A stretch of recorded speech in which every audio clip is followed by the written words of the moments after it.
sitting here. Pretty sure? I thought there was some. No, my name's Lisa too. Good morning, everyone. I know it's weird that I'm using the microphone with only 2 tables worth of folks, but we are recording this session, so to make sure that we can hear everything that's picked up. So when we get to the audience engagement portion of the listening session, we'll also ask you to use the microphones. We'll just take them off the stands and hand them to you. So, good morning. It's great to have you all here. Good morning, Sherry. Come on in. We're just getting started. It's a wonderful opportunity to welcome you to, this is the 6th of 6 listening sessions. So this is the last listening session. We are going to discuss a very, very preliminary idea for the potential to redevelop the parking lot that is Sam's. And we are going to, the outline of the meeting, and I apologize, after 6 of these, my brain is a little fried. I'm ready to get to the end already. I need to be at the beginning. So the kind of the agenda for the day is this. I will give you a very brief overview of what we're talking about, what the question is that is before us, and kind of the outline of the time. After we do that, we will have an initial question. And that's where this is, if you'll notice, we have Paul Tanner at table number 1, and we have Karen Kelly Katz at table number 2. Both Karen and Paul are members of our vestry, and they will be listening to the conversation, taking notes, and then after the first question, and then after the second group of questions, they will get up and report the group's responses to these questions for the entirety. Normally we have 5 or 6 tables full of folks. It takes a little longer, but this will be fairly quick. But really what we're doing here is we're cataloging these responses and this data to give to the vestry for their decision. So that's the format for today. There'll be a single question, the tables will report back, and then we'll have a bank of 4 questions after that, and the tables will report back. Okay? So what I would ask is this: as we engage in this, there are many questions that we do not have answers to. So the only thing I would ask from a housekeeping perspective is that after I get done with the dog and pony show, the presentation portion, I know you're going to have questions. I would just ask you to hold on to them, okay? Because actually what we're going to do at the table is catalog those questions, because I can guarantee you most of them we do not have answers to at this time. These listening sessions are designed to understand where the community is and what information, questions, and things we need to look at for the future. Okay, so let me get into the presentation portion. If you look, there should be maps and a couple of paragraphs on the table. And so if you recall, the letter that I sent out, which has been probably a month ago now, with an initial outline of what we're thinking about. We are looking at the possibility of redeveloping a parking lot that is just behind you between Orange Street and Shipley Street. Technically, it's 2 lots that the church has owned, one since 1968 and one since 2009. Interesting, very, very interesting history, which I'm learning. I feel like every day I'm learning something new, and that my fear is that the presentation just gets longer and longer and longer because we get more and more information. But suffice it to say, the church has been in control of most of that land since 1968. Okay, and what we've been, it's interesting that Sherry's here, who's the chair of the search committee when I was called. I even remember questions in the search process more than 2 years ago now, talking about, come on in, friend. Good to see you. There were questions coming up in that process about the parking lot from a couple of perspectives. One, is it missionally doing what we needed to do or what we wanted to do as a community? And 2, it is currently leased to Colonial Parking, which also owns and runs the parking lot across the street of Orange Street. And so it is a financial asset of the church as well, ultimately. And for our purposes, just know that it nets about $1,000 a month to the church in income. And I will tell you, based on the documents I've seen with the history of the parking lot, the parking rates dropped very dramatically around the city during the pandemic, and they have not recovered. And so one of the initial pieces as I came here was, is this an underperforming financial asset? Is it an underperforming missional asset? It is an asset. And so we started to engage in these conversations, like I said, even these conversations were going on long before I got here. Over the last year, we have been engaging in that in deeper ways. So the vestry and myself jointly called a housing task force to start thinking about, as we engage around the city and literally around the church, the issue of housing, the issue of homelessness, the issue of poverty. Where is God calling us as a community in that work? And one of the first things that came up was, in addition to the immediate needs of our neighbors, we know that there are just not enough housing units, all the way from shelter beds, early transitional housing, permanent supportive housing, affordable housing that people would think about as sort of lower and middle class. There are not enough units. And even in the very low end of that, there's 19,000 units short in Delaware. I personally, based on the numbers I've seen, I think that number is actually low. I think we're 25,000, 30,000 units shy in the state.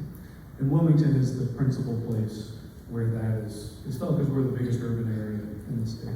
So the Housing Task Force has been wrestling with this. If you talk to those folks, you'll hear we have been engaging with stakeholders and partners and experts from around the city, from the Housing Alliance, Friendship House. Rob Gurney is here from Lutheran Community Services, who we've read enough information, and we've been participating as a partner with Lutheran Community Services.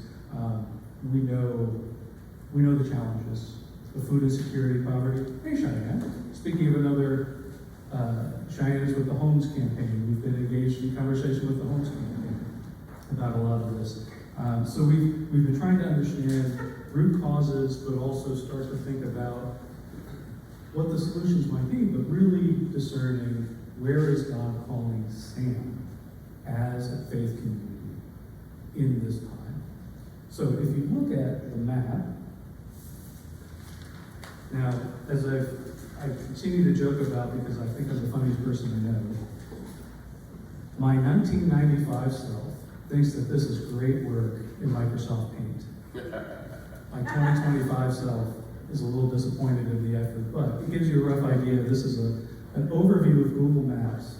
The church is in the upper right-hand corner, and the black outline is what we're talking about, potentially with a building. The red outline is the green lot that's over here that's owned by Buccini Pollen Group, and the green area is combined one end of the parking lot with the area, the courtyard that has old gravestones with no graves left in it.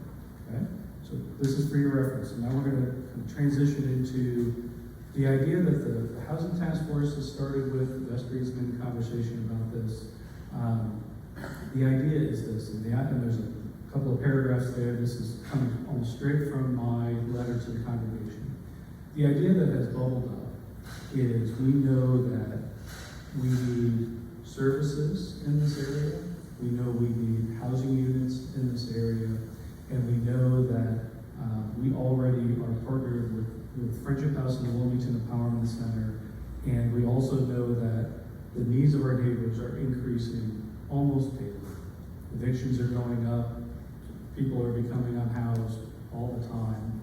And so are we called to participate in addressing some of those issues? And the idea has come in conversation with all these partners and stakeholders. What if we were to offer our land for use, to have a building put up that would be built on what's called Housing First? And the idea is that If you get somebody into housing who is unhoused, they need the services that they need to heal, recover, and get set up to be ready to get out into the world and own their own home and get a job and all those things. And so the idea is, if we were to provide the land, could we put a building on that area for a parking lot that would be a housing first hub? So if you know the Wilmington Empowerment Center is below us, they serve several thousand of our neighbors over the course of a year, they would get a bigger space. Friendship House now has a strategic partnership with Lyme Recovery and Health, or mental health services, clinical support services, alcohol and drug rehabilitation. They would have space in there. There's a need for a day center in this area of the city. We could have a day center. If you remember Creative Vision Factory, which is just a couple blocks down the road, that was closed, things have been very, very different since they closed, because there's not really a place for folks during the day to go. And it's not just get in out of the cold or the heat, but to have activities and connect with service providers and all those things. Other thing that directly affects our ministry and our building, we are in the space that Code Purple goes on 3 days a week during the winter. First and Central gets the other days as well. If you look around, when I got here, we served 40 to 50 people a night during Code Purple. Last winter, I can't remember how many nights it was, but it was about triple the number the winter before, and we were regularly serving 80 to 100 people a night in this space. Frankly, this space is too small, and it created some issues because of that, right? When you have space issues, it becomes a problem. So we're recognizing, one, this space is not adequate for the needs, but two, it also makes it so that this auditorium is used a lot. It's a good thing, but if we had dedicated space in this place, it would actually free up resources within our own footprint here.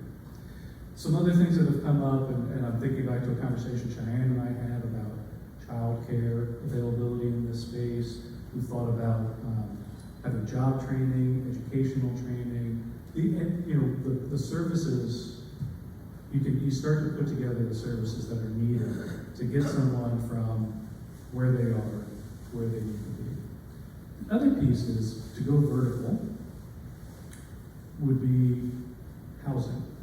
And the two pieces of housing that have been discussed are permanent supportive housing and transitional housing. Now, those are, in many of our minds, those are very similar, but they're distinctly different. Transitional housing, which you recall, Friendship House has about 25 units over Union Street, Lincoln Street area. Transitional housing has a time period, 18 to 24 months usually. A lot of the folks that we're talking about, especially around here at the church, that is not sufficient time to get them into permanent housing. Permanent supportive housing is distinctly different because it does not have a time frame. You put them both together and you can start to really look at the needs of the majority of the people that are, especially in this neighborhood right now. So those are the two types of housing we'd be looking at. It depends on how high we would be able to go. We know we could go about 5 stories without getting into major steel construction. But that's kind of the idea. Now, the other piece is this. We already know parking is going to be an issue. It has been an issue at all the listening sessions. Every single one of us in this congregation who starts thinking about doing something else with the parking lot, myself included, because I rely on that parking lot to park every single day, is where do we park? Okay? So the other piece is this. The concept, again, without an engineer, without an architect, very, very preliminary, is Orange Street is much lower in height than Shipley Street. If we were to excavate out at the level of Orange Street to the edge of the building over here and put parking, could we replicate the number of spots that we already have? Okay. So that is the initial idea with parking. There is a possibility we could actually build parking below too. There's a lot of things to think about there. But we know that parking is going to be an issue. We'll talk a little bit about that in a second. Okay? So that's the concept with the building. Now, if you also look at this map, you'll see green space. And the green space represents actually a missional opportunity for the church. The green space we're envisioning as a community gathering space. And when I say community, I mean the beloved community that we talk about here at SAM. Everyone. From those who are unhoused, living in poverty, all the way up to the folks who are going to be in the $4,000 a month apartments right next door to us. And the idea is this, it's both a community missional idea and to replace the financial asset that is the parking lot. And so the idea is actually to bring in, I'm glad that Lisa Bixby here is from the Wilmington Kitchen Collective. This is the component that we've been talking about. The idea is to create almost like a park setting with food trucks. So we create a space where people from all across God's kingdom can come together, can eat together. Look, I lived in the Midwest for 30 years. They put a cornhole there, a place to gather. You'll recall it's been almost a month now since we had the event in this space for the Reverend Dr. Paulie Murray, Poetry Slam. That event could have been outside in this space. You can see an opportunity to bring people from the community to be centered at gathering here at the church. And if you think about just how dynamic this area is right now, all the people that are moving in, and then look around and ask, where are they going to go hang out? Where are they going to go play euchre? I know we don't play euchre here, but in Indiana, that would. Where are they going to go and just have some time? Because they can't stay in their apartment all day. And the other thing is, folks we know are yearning for community. For us as a church, it presents the opportunity to be the host for that, to be the hospitality providers. And it also means the opportunity to build relationships and maybe even a little evangelism. I know we don't like to talk about that in the Episcopal Church a whole lot, but part of bringing people to know the love of God is to host them and to feed them. Okay? And so the financial piece is very, very simple.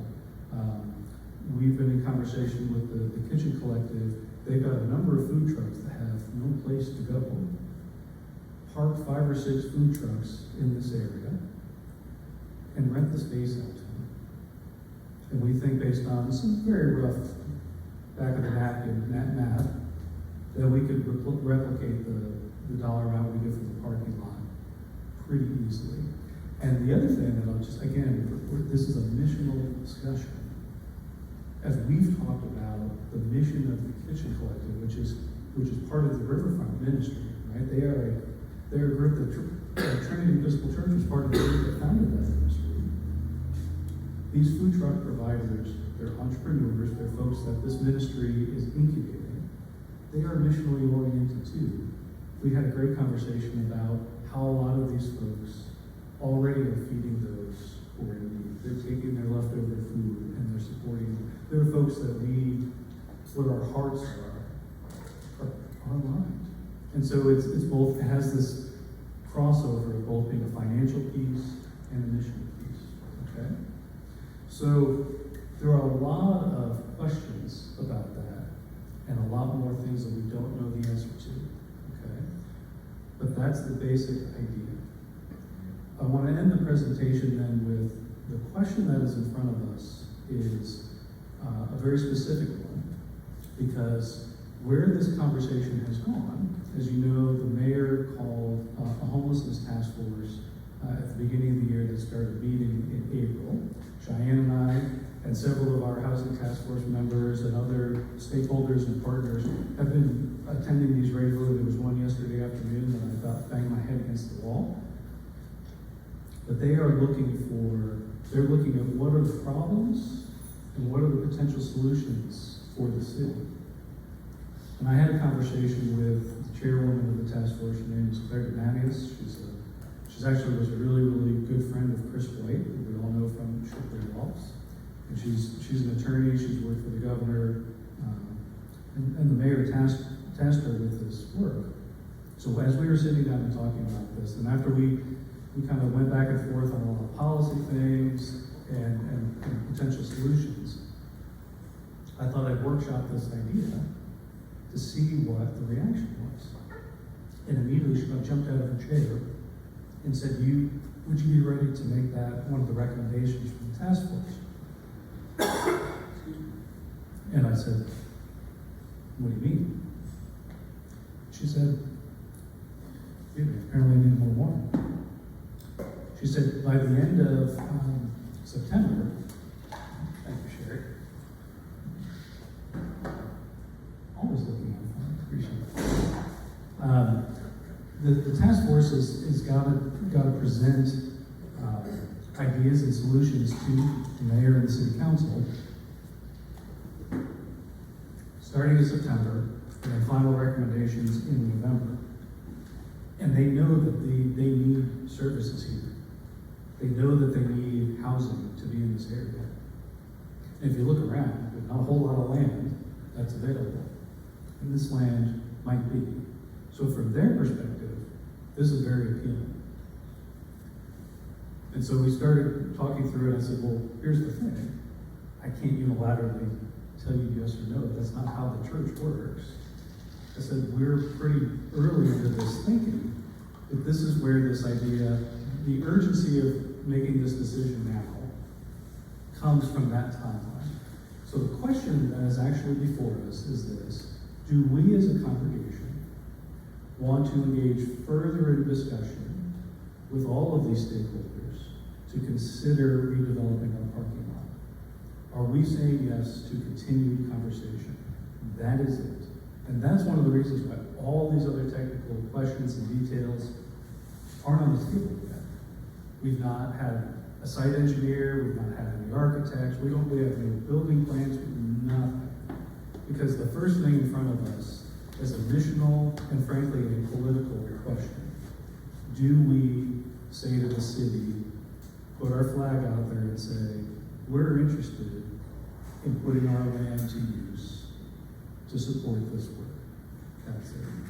So, how do we answer that question? As I said, this is the 6th listening session. We'll have, like I said, 5 questions that we need answers to and feedback from everyone. Members of the vestry and the housing task force are collating all that information. I've got a stack of notes about this high already. Man. You wouldn't think 10 o'clock in the morning for a priest would be a problem to talk, but here we are. And the task force is going to get all that information at our next meeting, which is next Monday. And the task force will make a recommendation to the vestry. And then the vestry, as the fiduciary body of the parish, will make the decision, do we say yes at this point or not? But in order to make that decision, they need to hear from everybody in the community to see if we have a consensus. But we also want to be really clear that the question before us is not, are we all in right now? The question is, are we saying yes to this next step? Because here's the other reality. There's probably 85,000 things that we're going to have to address. There are probably going to be 100 stakeholders involved in this. And we're going to have any number of different decision points where either we or someone else can say no. So this is extraordinarily preliminary, but even to engage in the conversation, it's something that we need to talk about as a community. So that's why we're here, and that's the question that's in front of us. So, okay. Any questions specific to the question that's in front of us or the agenda process for today?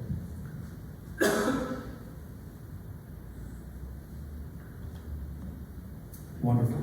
Okay, so our first question is this, and again, thank you to Paula and Karen for scribing. The first question is, this is a clarifying question for us as a group. What have you heard about the project? Like, what have you heard? If you could describe the project, what would you describe? And what is that question that's in front of us? I'm just trying to clarify that we're all talking about the same things, okay? So we're gonna have 3 minutes for folks at the table just to answer that question. And then after that 3 minutes, I'm going to give microphones to Paul and Karen, and they're going to relay that to the group. Okay? Any questions about that? And thankfully, both of them have been through this a few times, so they can answer any questions about that process as well. Okay? So, 3 minutes. First of all, I can't write this.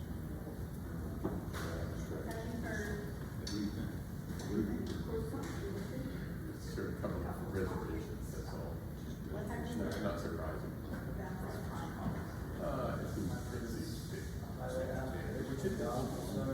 So that means that at least they get that. But, yeah.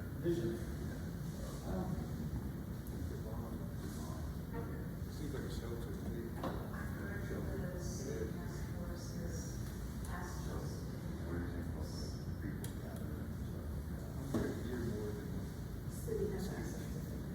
So I want to hear what you guys say.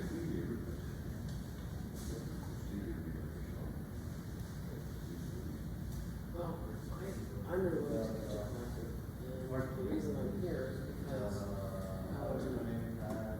meeting, Patrick, and talking about a place where our food trucks can live, because we have young entrepreneurs who have started businesses and can't find a place to put their trucks. Well, I've been here twice, so I've only heard what I've heard in this room. And I came a little bit late last time, so I heard more today, so I got a better understanding of the building, and what the building is going to be, the purpose for the building, which is to help the community, and it seems like a lot of ways. Yeah. I think it's overwhelming.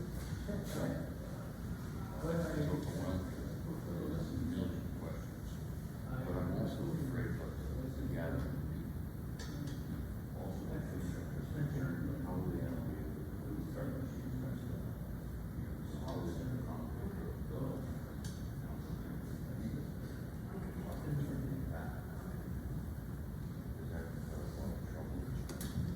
anybody else have any concerns or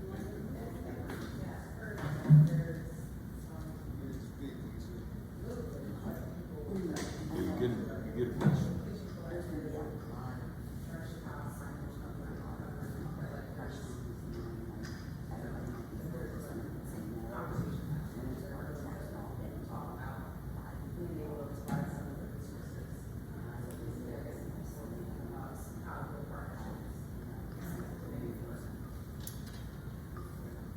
Does anybody remember when the created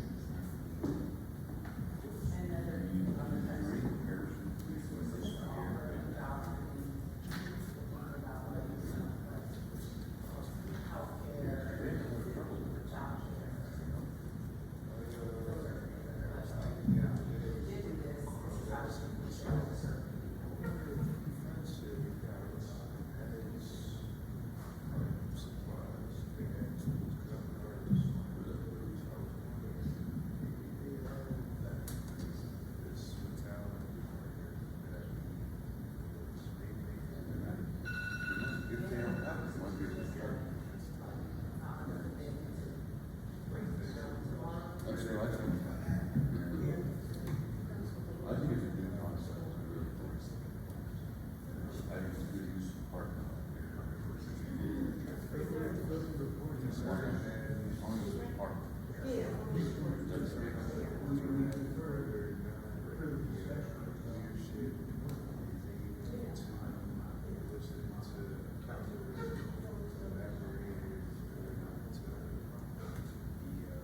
Well, y'all said, one of the examples, we want the free other meetings, so that's.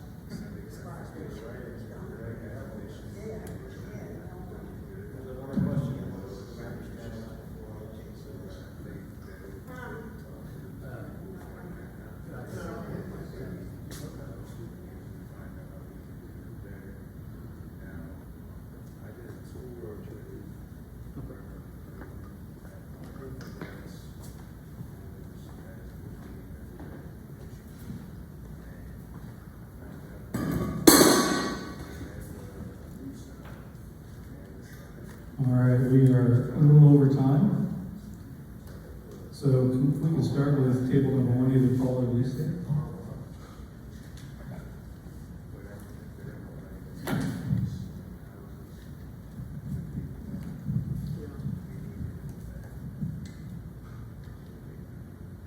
Okay, I gotta just read this for a second. I don't know that. Yep.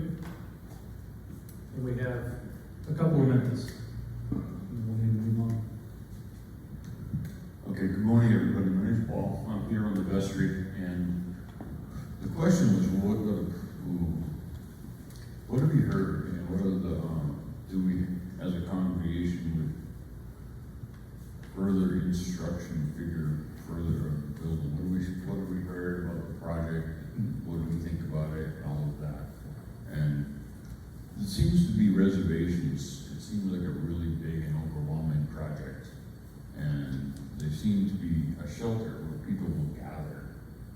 And it's a place where the food trucks can be and live. It's a good project overall, but overwhelming again. There is concerns of people gathering and low income. We have a project, Positive and Creative Art Factory, replacing the Creative Visions Factory. Good use of the parking lot, income for the church, leadership to listen to other groups to see what we can do to work together to create something that works in the area. And those were what we had. Excellent. We see all that. Karen? And then I've got a couple of clarifying points as well. Okay. Our input is that, some heard that this is highly aspirational and it's a spiritual vision. That's a good thing. That the city has asked us to think about this.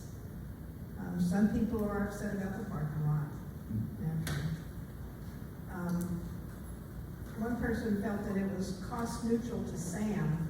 We're losing the parking lot, but we're still making up the difference, which was also a good thing. Conversation with others to make it work, Friendship House and the city and Kitchen Collective. And they thought it was great for resources to offer like healthcare, childcare, and I'll put my 2 cents in for showers and stuff like that that makes you feel like a person. Those are important. Absolutely. Wonderful. Great. Well, it sounds like this is distinctly different than the first listening session where people have been tuning in, they're hearing more and more about this, so there's less immediate questions to answer, which is fantastic. A couple of things. The idea or the question of what is our role in this, and people have wisely brought up, this is a big project, and people have even said like, I don't think our priests should be like out there working with contractors and like, so to name very, very clearly, our role in this is really limited to providing access to the land, okay? We are not gonna be able to manage the building project. I'm looking at you, Rob, with what you guys just did, and you know all too well what it takes to run that. We do not have the staff. Fair. But being really, really clear that if this is going to go forward, the number of partners that are involved is not going to be insignificant, and that's a good thing. But being really, really clear, like this is not, I'm not stepping into, if we do this, your priest does not step into project manager. Like, we're a church, I'm a priest, right? And people have real concerns about that, and I would echo them. So being really, really clear about what our role in that would be. The second piece is we're going to start talking about understanding what our non-negotiables are, okay? And part of this listening session is to understand that, so we can start to name like where the line is for us. That if the only way this is going to work is if Sam is going to manage the building project, that's probably not a good thing for us. If when this is all done, we're looking at DL and Patrick to operate the building and manage it, that's not going to work, right? So we recognize that early on, and it's not that DL's not capable, that's just not her job. So, good morning. So just to name that, but all the rest of these things, these are fantastic parts of the conversation. So this will give us a chance to move into the next phase, which, for those of us old enough to remember, I feel like Vanna White. I'm really living my 1990 plus self right now. All right, so the next phase of our discussion this morning is a series of 4 questions.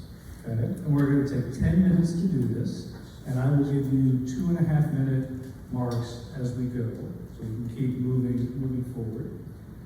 We're going to have 4 questions that we want to listen to and have discussion around. And so the first is just everybody at the table. What is something positive that you think about this project, or this idea, this concept? It could be about anything. We love that it's going to provide services to people. We love that it provides an opportunity for us to connect with the community as a church and welcome people into relationship with us. Whatever it is, we love food trucks. Whatever it is, something positive. What is a concern that you have? And again, run the gamut. Okay, run the gamut. What are the concerns so that we can hear them as a community together? Okay? Now the next 2 are a little bit more forward thinking. Okay? Non-negotiables. For you as an individual, or what you think the community's non-negotiables should be. What are they? If we don't have parking when this is all over, we should not do this. If we can't figure out parking between when we start and when we end, because we have 10 to 12 90-year-olds who need to be able to get to church every Sunday, and they can't park 3 blocks down. What are these non-negotiables for you? For me personally, we need to have parking. We need to have a parking solution. I think we need to make sure that SAM, or an entity that is a wholly owned subsidiary of SAM, which is how the parking lot is now, needs to retain title to the land. We cannot give this land away to make this work. We can't operate the building. And I can't be the project manager.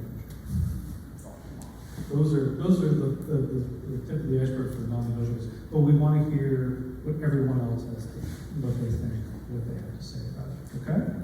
And then the final is, and again, this is where we're not going to answer these questions today. We are cataloging these questions to understand,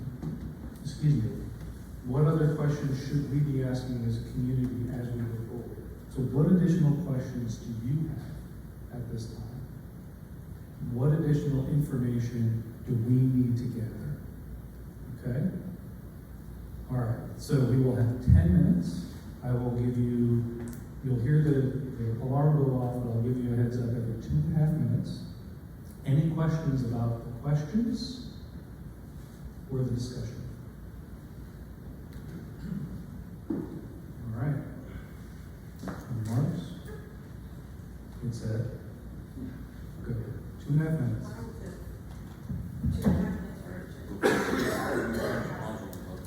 So the first one is what's positive.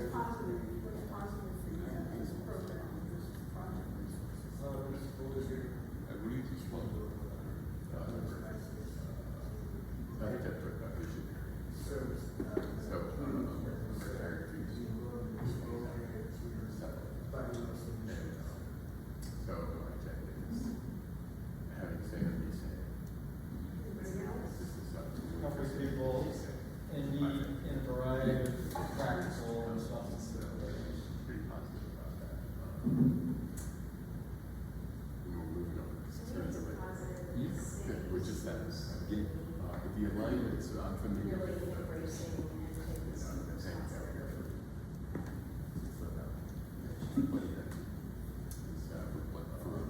Yeah, so it's a good what it's been for.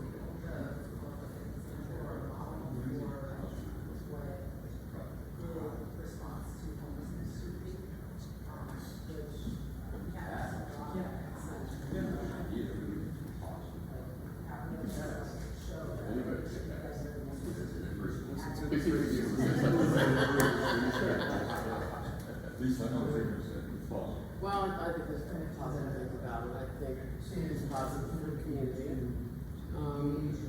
Selfish reasons is our food trucks can't find a place to house their trucks. It would help them.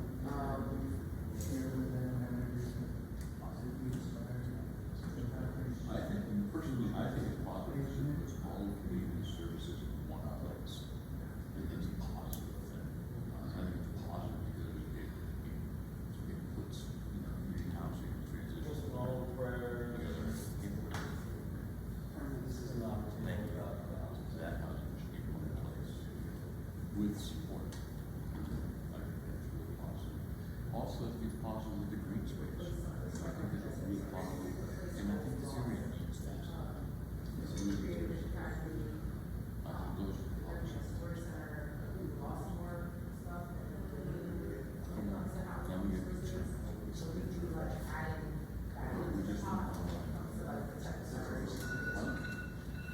Here's your first 2.5 minutes. Are we doing all of the questions at once? Yes. Going through, all right, so let's go to the food instructions. You pass.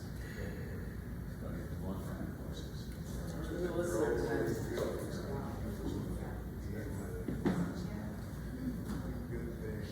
I think that it's challenging sometimes. Perspective. Let's go to the place. A lot of them.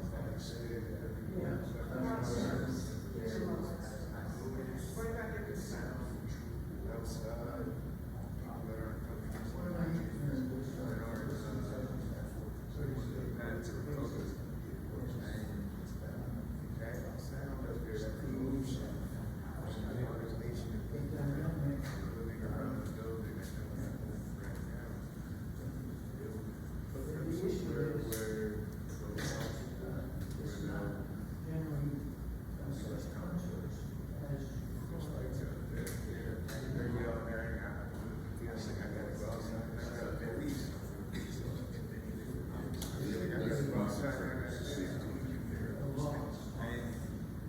I think that it's good that people care you and come, but what they deal with too often is people's ignorance. Interesting phraseology there. Sometimes even In the sense that. and that's, it's good to congregate that comes in here. You should speak for this. All I have to say, I'm talking about since I've heard specific examples of congregations dealing with that population out there.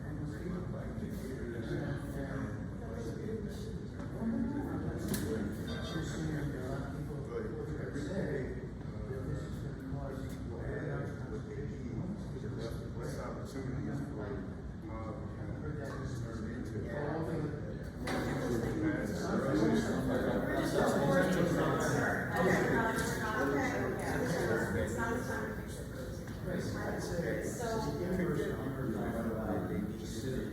I would say, couldn't provide and now we are I guess I'm always agreeing with you. Well, Crimes that are committed, is it a scene? Is it a scene from the We're 5 minutes in. We have now moved on to non-negotiables. Please consider doing so. Safety and security. safety and that was what I heard about conservation. So I'm also here. You're gonna go to the parking lot. In church. I don't think the church. Or, physical. Well, it's just be a dumping ground. So is it that people do what I was saying about the mission is cars will value because the cars that were built. To me, that leads to an option. Yeah, and they have a car wash. So they have jobs for people. They have the kitchen inside, it's for work. But the people that We would need it's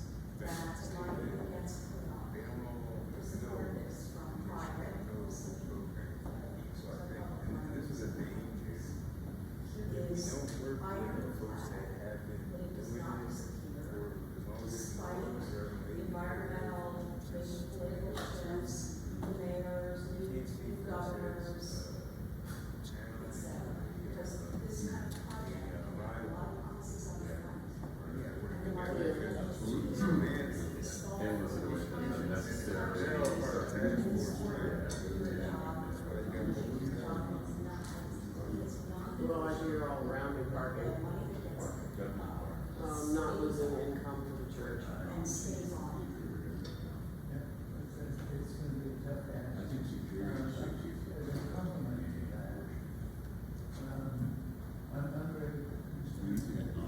Well, I consider it first. So, it's basically the management expectations.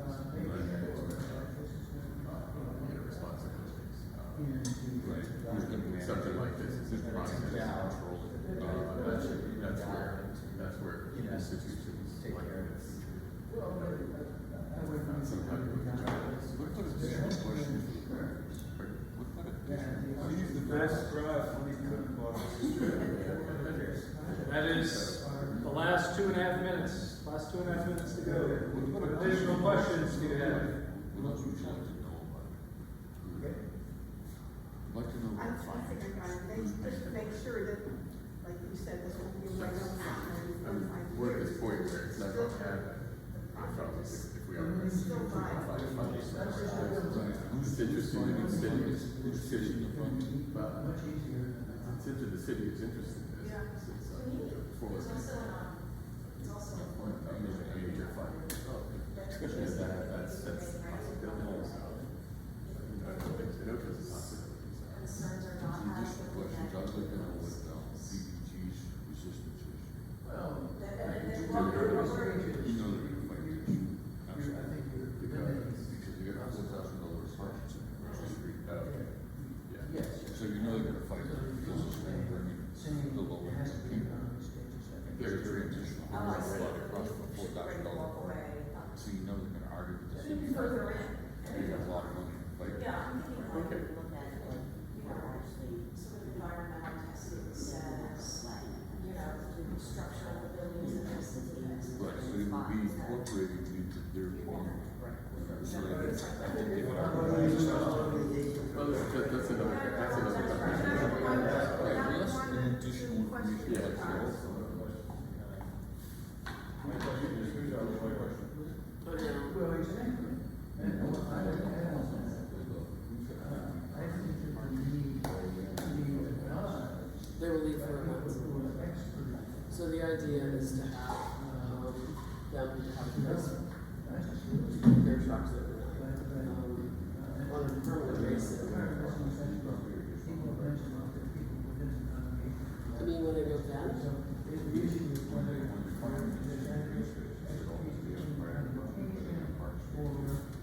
not street, not street. And they would bend here, not all at the same time, obviously, they would take turns and then they would be out and about. Yeah. This is a good response.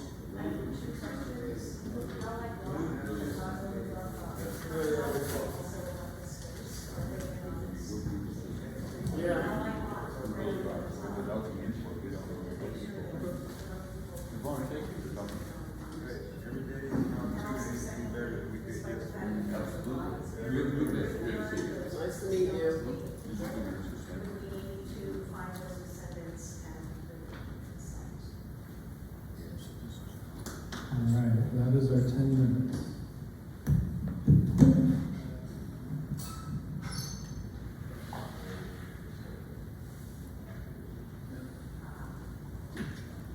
All right. So here's how we're going to do the report back portion of the meeting. We'll start with table 1 with positives, go to table 2 with positives, and then Karen, you're going to go right to concerns and go back to call for concerns. Then you'll go non-negotiables. Same pattern we did last time. All right. So, and I'm going to, there's a bunch of these sheets up in my office with all the different listening sessions. So I'm keeping kind of what I hear as the group for all the sessions, and then each of these notepads where Karen and Paul are taking notes, they will also be provided to the Housing Task Force and the Vestry too. So we have multiple versions of this, so we get everybody's perspective. So shoot. I'll speak slow so you can write. No, go for it. All right, our positive about the project was in-house resources and a sense of community. Excellent. Also, it's Sam's mission being fulfilled, it's a good fit. Positive was community and food trucks being utilized. Positive was all community services in one place. There was positive green spaces needed in the area. Positive was supportive housing. That's what we had. Excellent. Okay. Karen? More positives, to help the homeless and to find solutions to their issues and other issues. To help people in many ways. The city embracing change for the less fortunate. We hope. You know, I will have some comments on that here in a second. this could be a model for responses to the homelessness crisis. Yes. An Yeah. opportunity to engage with others in the community, opportunity to do what's in the gospel, replacing lost resources.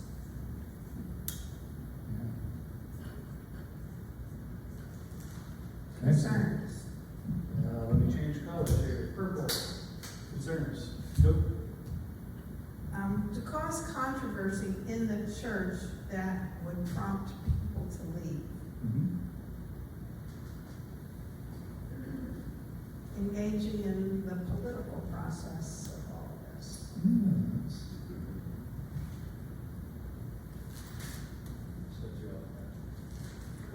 And of course, parking. Parking. Okay. The task force causing harm. Which task force?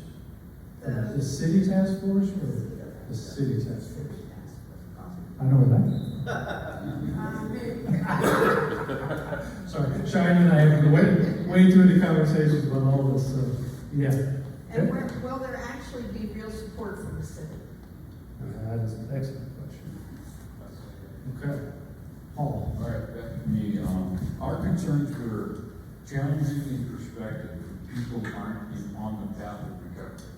You know, they're just sitting out there to be out there. You know, some of the homeless don't want to be in housing. They want to be homeless. And that would be a challenge for us because of the fact that they're just going to take the state. You know, and that was a concern for us with flights and security and all of that. Okay. Another concern was safety. Yeah. Both with the people that gather here and the parishioners. Concern for us was parking and then parking during construction. A concern for us was management of the building and the responsibilities.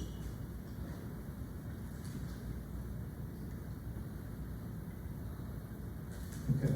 All right. We're moving on to non-public. Let me make one comment about the security safety piece, because this is going to be a concern moving forward. Most of you were here in the city when the Hope Center was built, and know the Friendship House was one of the original partners in that program.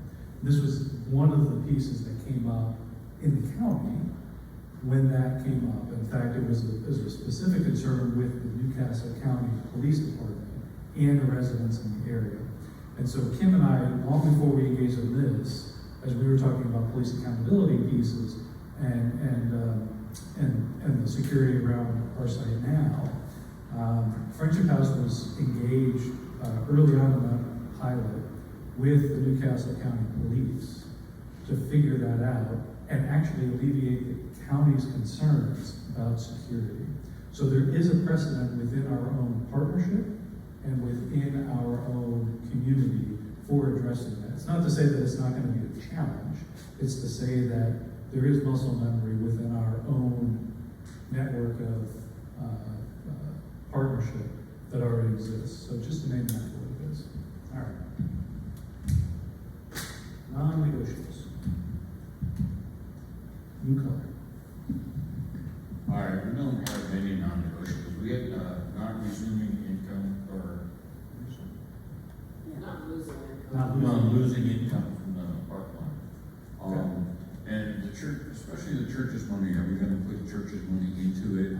And if not, are we gonna retain deed to the parking lot? If we do, are we responsible for liability on that? And liability is, yes. Okay? And the last non-negotiable we have is safety of the person. Got it. Okay. So I should have said this early on. There's such a list, as I said, the list keeps growing of all the things we talk about at each of these sessions. But yes, not using the church's money. The church has an endowment. It probably is not a good fiscal use of that endowment to build this building. Right? The endowment is there for other purposes. So naming that up front, yes, that is definitely on the table. Karen? All right. Our non-negotiables. We want an ironclad assurance that money doesn't disappear. That the money, a promise up front that the money is gonna stay with the project. That people are gonna make all these commitments and then it becomes a white elephant and just dies. Okay, so Maybe I'm not explaining it. The commitment's not being honored. The okay. commitment from the city and from whoever is gonna fund this project, Right. that it just doesn't just die. Right. So what I'm hearing in that is making sure we have things in place early to protect the church's interest. You know, they start digging up the parking lot and then it just dies, and the parking lot's a mess. Right. What do we do? Right. So, Good. Okay. and have the ability to walk away at any stage if it becomes not a very viable project. You want to go into questions? Yes. Last call. Wow. Operating costs. Your money set aside for operating, ongoing operating. Right. Yeah, including operational costs, I know about that, Yeah. yes. Ongoing, absolutely, yes. Yep. Sorry about that. What are they, and where does that money come from, and how long will it be sustainable for? That is front and center in many of our worlds right now, absolutely. Okay? Okay, questions, who's our lawyer?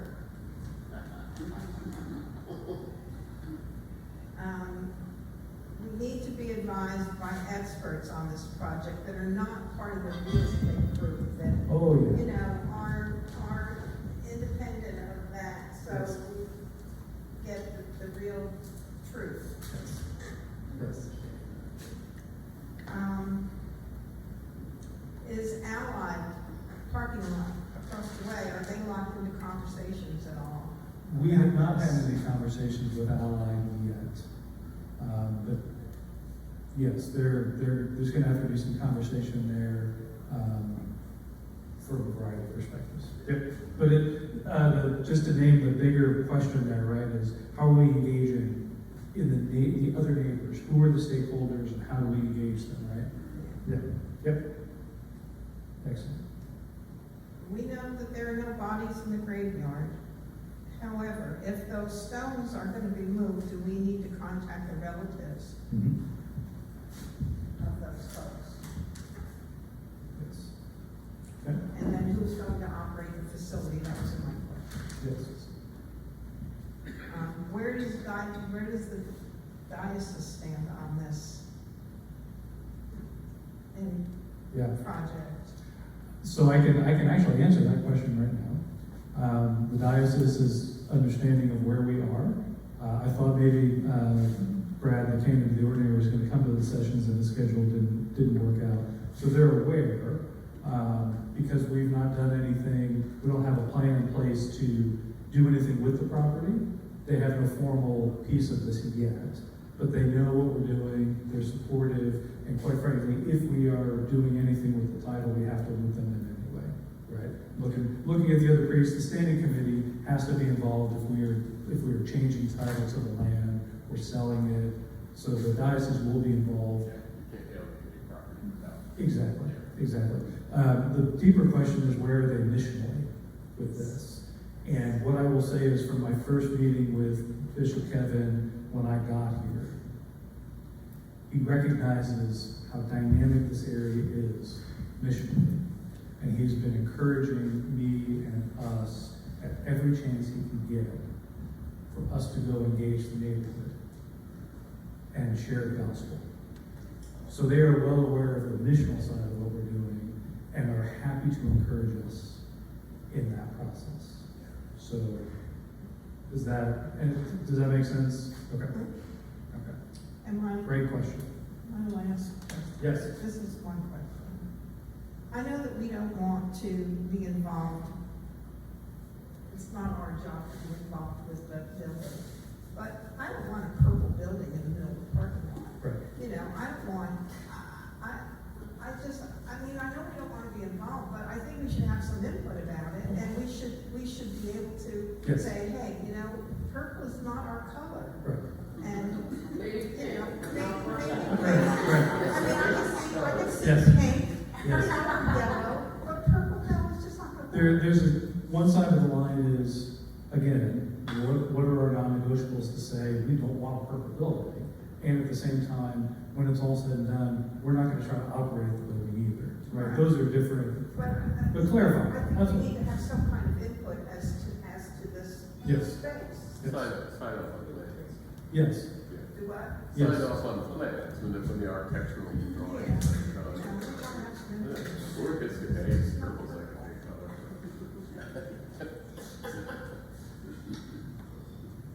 well, and Karen, I'm gonna pull in comments you made at one of the prior listening sessions. One of the, I don't know if it's a non-negotiable or at least an idea, is when this is all said and done, if this happens, we also don't want that building to be just an operation with no missional connection to the church. There needs to be a relationship, right? And that's, again, it's the same idea with the green space. The church's mission is at the heart of this. And part of that is building community. It's not just a building. Yeah. It's not. Right. It's a part of us. It's a part of us, yes. And we should be a part of it. Yes. You know? And what does that look like? And those are open questions, absolutely. So, I don't want to like ornament, but you might want to specify that when you say on the building, it's over and above what the county is going to give you anyway. Mhm. Like when they go to build the building, they're going to come to you all and ask anyway. I'm pretty sure like you can organize your parishioners to go to the meetings and like have all the bodies that will give you some sway, which I'm sure what you're speaking to on that point is over and above what that even looks like. You want to have some sort of power. So it might be good to like just make that note now so it doesn't get lost, because to Cheyenne's point, the folks down at the city are crafty and they're kind of expecting you to not specify those things and let it get buried in the undertow. they're expecting us to be naive in this. Yeah. Yeah. Wise as serpents. Well, that's why we need a lawyer. Exactly. No, but you're, and again, I'm saving my 5-minute political speech for when after Paul gives his information. I've been shying, I've been waiting to say this to you, so this is perfect. Go ahead, Paul. All right, our additionals were, the financials, first of all, who's paying for it? Yep. You know, we wanna know. And we were concerned that our additionals were like to fight with political fights and, you know, where we stand in that. You know, that we definitely need a lawyer backup. Yes. We would also wanna know what BPG's opinion is. I mean, what do they think about us putting a low-income community into their high-income? I ain't never begging for the, I'm sorry. No, I know what you mean. And I have information on that I'll share in the, yeah. But these are the questions that we need to ask. So, But as I was saying, we wanted to know what BPG's opinion is about us putting a low-income community into their high-income community. You know, I'm sure they're gonna have a say somewhere. yes, I think there's a good argument to be made. We're not putting anything anywhere. Sorry. It's here. It's here. They put Right, the high school. right. That's right. They gentrify. Right. And one of our questions was, when will food trucks be here? Are they gonna be rotation? And I honestly talked to Lisa about that, and Yeah. she answered the question right away. She said, yeah, they're gonna be rotational, they're gonna leave for events and stuff like that. Yep. But they will be here, and they're not gonna park in the city streets, it's all gonna be parking in the green space. So the question was answered there. Okay, did everybody hear that? Okay. So the question becomes about the food trucks. Are they always going to be there? Are they gonna pick up and move to go to events? And yes, they will. That'll It'll be part of be it. rotational, it won't always be the same, it'll be rotational. Right. So the piece is to make sure that there are food trucks there and that, you know, that the income is coming. Right. But these are still business owners. So, and it is part of a larger conversation that we're having about inviting additional entrepreneurs into the commercial kitchen. And like, there's a whole piece of this that is more than just the food trucks. But for this conversation, we're focused on. One of the questions Devon had before he left, is there gonna be space for artistry? You know, because that was a big part of the Right on recovery. BPG's wall. Mhm. Right on BPG's wall. You really do, Dr. Cheyenne. Those were our additional questions. That's great. Okay. Fantastic. So here's a couple, okay. So we talked about the diocese. We've like scratched the surface on the number of potential stakeholders and potential partners that are either out there or that we've talked to. So just keep that in mind that we recognize up front just how many different partners it's going to take to do this, including the neighborhood engagement and all of that. So these are great things to name for the vestry. Politics, and specifically BPG. So one, I do have a request out for a meeting. I have not heard back yet. So we have been trying to engage them. We have not heard back yet With whom? with BPG. With whom? Oh, you forgot what I said. It's complicated. So that lot that they have, there have been conversations about including that lot in this work. And could we make a case to them that that is in the best interest of the whole neighborhood to include that for a variety of reasons? So a couple of historical points. One, BPG did approach the church during the pandemic to buy the parking lot, to put a parking garage up, to service all of these new residents. And there was no deal, okay? They have had plans to develop that for a long time and have not been able to do it. So I do think, personally, that there's a very good case to be made that not only would participating in this help the quality of life and make it easier for them to rent all of these apartments if this stuff is dealt with in a safe, humane, gospel-centered way. So I think that there's a self-interest there, a shared self-interest that them participating makes sense. But I've not been able to sit down and make that case to them yet. Okay?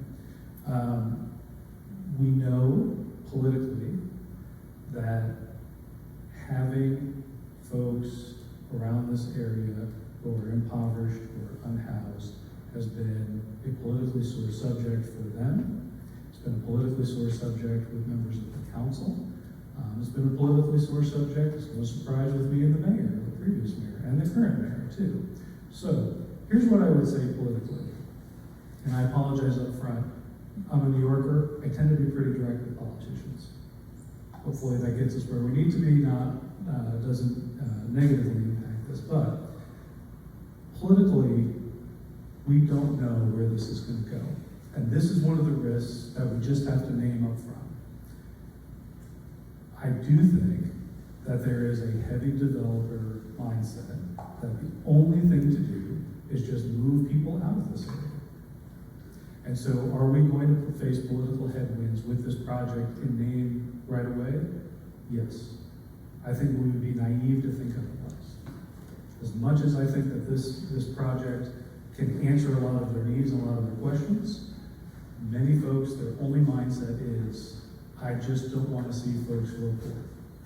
And that's the reality. So we're going to have some organizing work to do to try to change that understanding.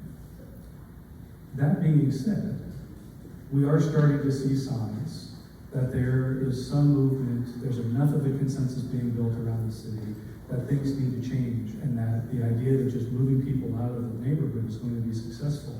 They've been trying that since the 60s, and it has not worked. So maybe it is time for a new plan.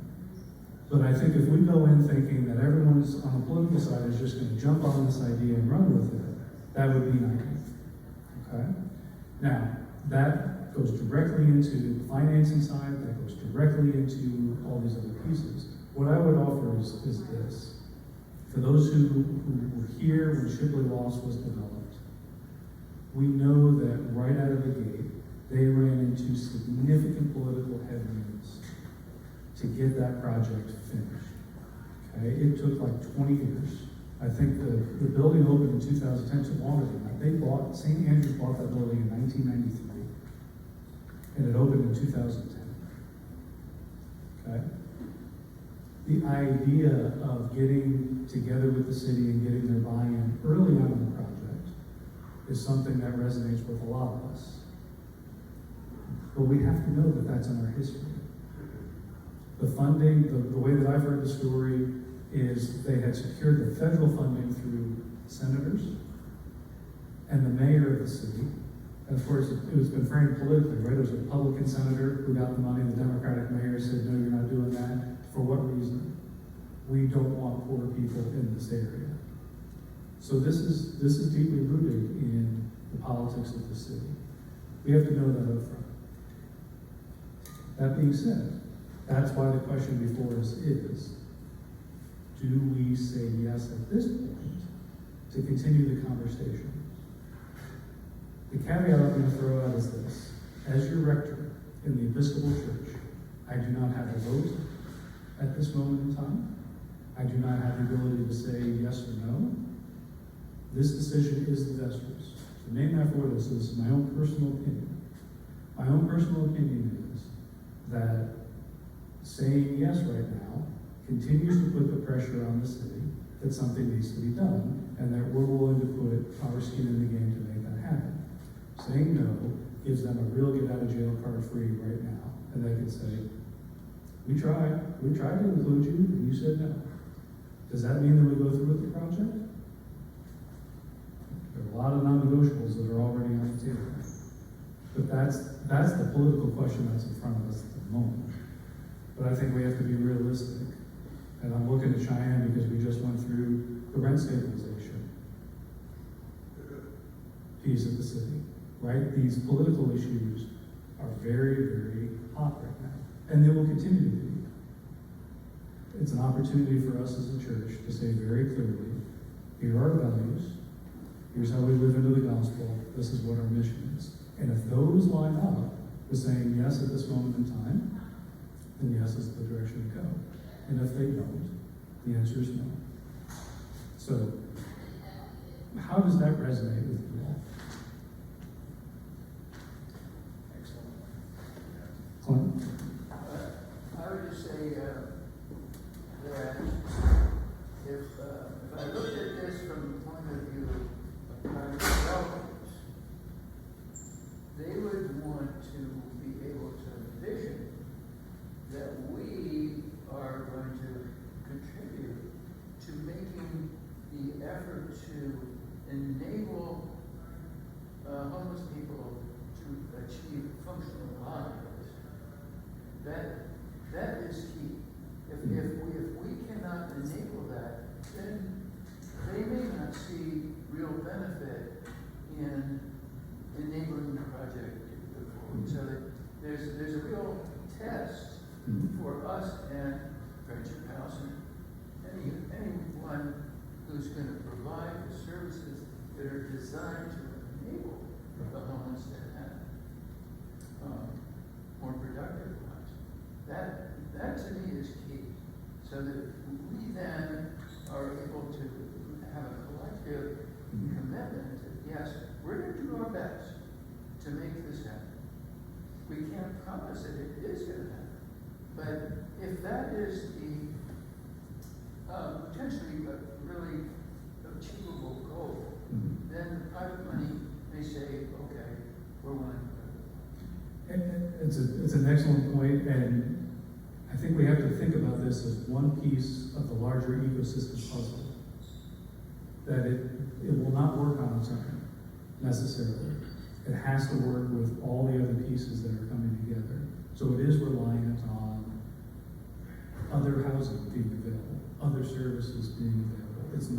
This is not the Hope Center from the standpoint that that's the only thing for the county, right? This addresses a specific segment of the problem, and it's not a global solution. And so even the question that I hear in that is also the financing. Is this privately funded? Is this publicly funded? Is it some combination thereof? So there's a lot to build in that too. So what it says to me is that the parish really is being challenged to help think through a larger context. That the issue that we're dealing with is not just, will this building go up and will the services be provided in the building, but how is it all made potentially successful? And that involves other Yes. policy issues to which we hopefully will be a meaningful participant. Yes. Yes. It's also getting back to what is our role as the church in this. We don't have all the technical answers. We never will. And that's okay. What is our role in this? It's providing access to the land. Well, but we're a congregation, and we can be a catalyst Yes. for resolution of issues potentially. Yes. Absolutely. Well said. You know how I feel about homeless. You've got the microphone. Do you mind speaking into it? You know how I feel about the homeless. I do. They're very dear to my heart. And the people that, in the government and the people that are in the church, if they would know them, know their name, sit down and talk with them, they may not be as hesitant about providing this opportunity. You know, why can't we have, we could have some meetings with the homeless and the people that are, you know, to know someone's name and to talk with them is completely different than seeing them out on the street, you know, sitting in a chair or, you know. It gets to the other piece that the other role the church can play in this, is being the voice for those who have no voice, particularly in these places of power and politics. Bringing those voices to the table. This is part of our gospel mission. You know, look at April Mhm. and Dee. I mean, all these people, Yeah. they're human beings, they're people. Absolutely. They're not the flesh, they're people. And there should be no question whatsoever as to what we need to do. Mhm. I don't get it. Yeah, I mean, part of this is going to be shaping the political conversation to not only say that housing is a human right, but that each individual we're talking about is a human being that's a believer, a beloved child of God, and continue to raise that into the public consciousness and fight for that. Yeah, so that's why it's starting to come together what our role is in this, and that's very encouraging because I think it's easy for us to start to think that we're going to put this up and manage the project. No, there's a very different role for the church in this space, and that's a good thing, because that's the church being the church. So, Rob. Your subtext that you a little bit, that the building, but also just raising issues around this. One could easily see that, yeah, we agree with what we think about homeless folks and the rights and the compassion and all of that. But here's a whole list of non-negotiables, and we don't even want to go to the second round of this discussion because it's too overwhelming and it's very incongruous, right? So I think what you're asking the congregation is to at least ante up to support a wider agenda. Yes, that's exactly right. Yep. All set. All set. Okay, so where do we go from here? One, thank you very much for, especially several of you have participated in many of these. Thank you for your feedback. Thank you for all this great conversation. As I said, we will take these notes and they will be provided to the Housing Task Force that is meeting on Monday. The Housing Task Force will produce a recommendation to the vestry. The vestry will take up this question on August 20th at the next meeting. They will take a vote on this and make the decision on behalf of the congregation to engage with the city's homelessness task force and say we would like to be considered or not be considered as part of the recommendations of the task force.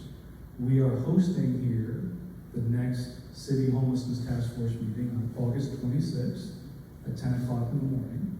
So I will communicate with Claire Mattias and the task force between the 20th and the 26th to let them know what the decision is. And then we will host that meeting here and we will host the public comment. Kim and I will give tours of the facilities and all of that. But that's the timing. What I would say also is this, for those that have been part of this, for those who have not been part of the listening sessions, we know that all this conversation stirs up our minds and our hearts to think about things after the fact. So if something is stirring up within you that you did not have a chance to talk about here, either because you hadn't thought of it yet, or because, for whatever reason, please feel free to email me. I would prefer it an email because I can have it in writing and that's easier to share, but you're also welcome to call me if you need to. Or email either of our wardens, Stephen Jones and David Klauser, to provide that feedback so we can present it to especially the vestry. But we just want to recognize that as great as the listening sessions are, the human mind does not think of everything in the moment, right? And that's okay. So know that is available.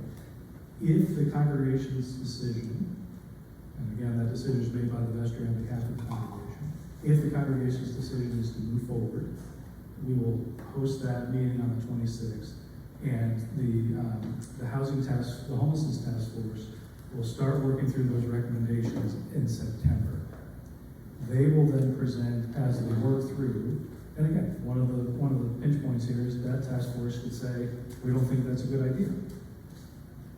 All their final recommendations will go to the mayor and I believe city council, but I know the mayor. It's a whole different conversation. In November. Okay? So the political machine will start ramping up early in 2026 based on what the recommendations are. Okay? So that's the timeline. Any questions on the timeline? Okay.